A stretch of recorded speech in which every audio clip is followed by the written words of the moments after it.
All right, guys. Today we're going to be doing a pork butt. We're going to be using it for a pulled pork. I'm going to end up making pulled pork macaroni and cheese with it.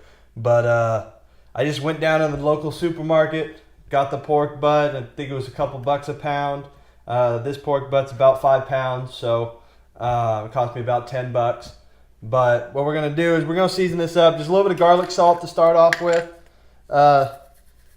Just nice and light, not too much, because I do have quite a bit of salt in my other rub that I'm going to put over the top of this. So make sure to do all the sides like always. And this is just your normal pork.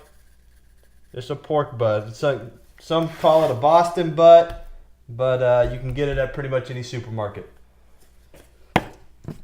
Now I'm just going to hit it with a little bit of brown sugar bourbon rub with a little bit of barbecue flavoring rub in it.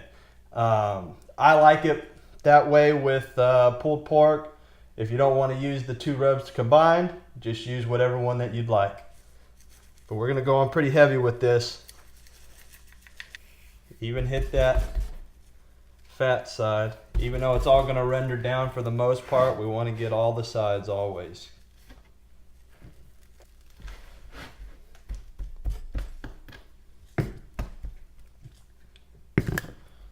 All right, we're gonna let this sit up here for a minute, let this soak up, kind of get a little bit tacky. I'm gonna go fire up the grill. We'll see you in a bit. All right, guys, as you can see, this thing's tacked up pretty good. It looks nice and sticky. We got the grill fired up out there. It's just about up to temp. So we're gonna bring it out there. We're gonna stick it on the smoker. All right, guys, we're up to temp. We are gonna hold this at about between 225 and 235.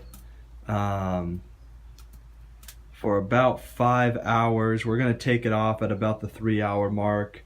I'm going to go by internal temperature of 160 when we take it off, but it should be around the 3-hour mark. You can basically go off of, for every pound, it's going to take about an hour. So let's get this thing covered up and let's get it smoking. All right, guys, we're at about the 2.5-hour mark. And the internal temp is just below 160 right now, so I'm going to pull this off. And you can either wrap it in just regular foil like you would do ribs, or what I'm going to do is I'm just going to use an aluminum pan like this and then cover it up. And what I'm using here, I just got that same rub as I was using before, some Sweet Baby Ray's barbecue sauce, and some apple cider vinegar mixed with a little bit of apple juice and a little bit of water. I'll put the exact ratios in the description below. Just hit show more and you'll find all that information down there. But yeah, so we're gonna get this in the pan. We're gonna get it covered up. We're gonna get it back on, and we'll see you soon. So we got it here in the pan. So what I'm gonna do is we're just gonna take this apple cider vinegar and apple juice with some water mixture, and we're just gonna pour it in the bottom. Make sure it gets all around under there. It just gives it a little bit of juice for it to simmer in. Then we're going to take a little bit of Sweet Baby Ray's barbecue sauce. It's just normal barbecue sauce, nothing fancy about it. And I don't put it directly on. I put a little bit in the sauce on each side.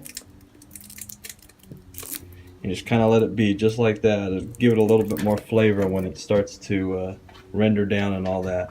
And then what I do, I'm just going to sprinkle just a little more rub over the top. So just same thing, the brown bourbon sugar with some barbecue rub mix that I used. And just a little more over the top, just a little bit.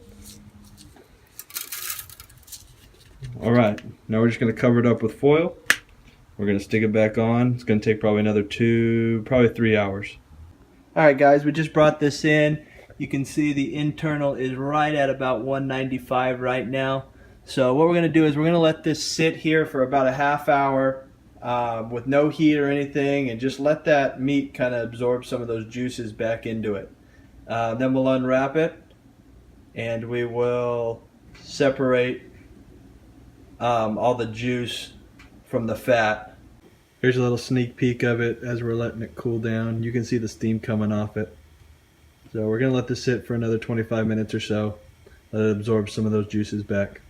Alright, guys, it's been sitting here for about 30 minutes. We're just going to take it out of the jus, and then we're going to separate it. We're just going to put it in here, just a measuring cup. And we're just going to let that sit and cool down. And what's going to happen is all the fat that's rendered out of this roast is going to rise to the top. Then we can take the fat off, and then we're going to use the rest of it as part of our sauce. So let's just take this out real quick. Just set it on and this thing is super tender right now. Let's set it on our cutting board.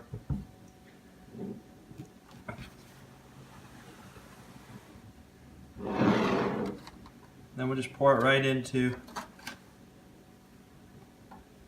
Just be careful not to make a mess. We're just gonna let that sit up and it'll separate. We'll see you in a second. Alright, now that we got this separated, you just put this back in the pan. I'm just gonna start breaking this up a little bit. You can see how tender this is. I mean, it just comes right apart. Alright guys, we got this all shredded down. We got this separated as well. So what we got is 2/3 cup left in this. This was about a 5-pound roast. I'm gonna add some hickory brown sugar, Sweet Baby Ray's barbecue sauce, just until it comes up to about a cup. So not too much, right about there. Then we're just gonna stir it real quick.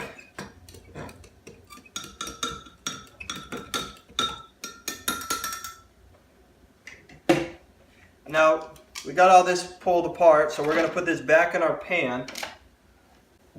Make sure it's shredded down to the consistency that you like.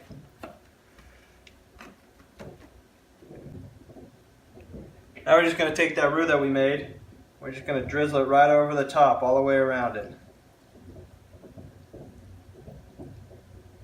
Okay, then just toss it around a little bit.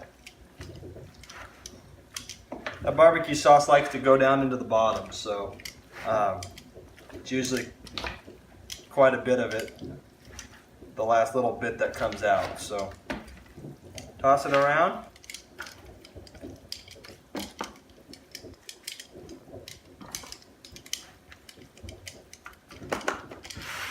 And there you go.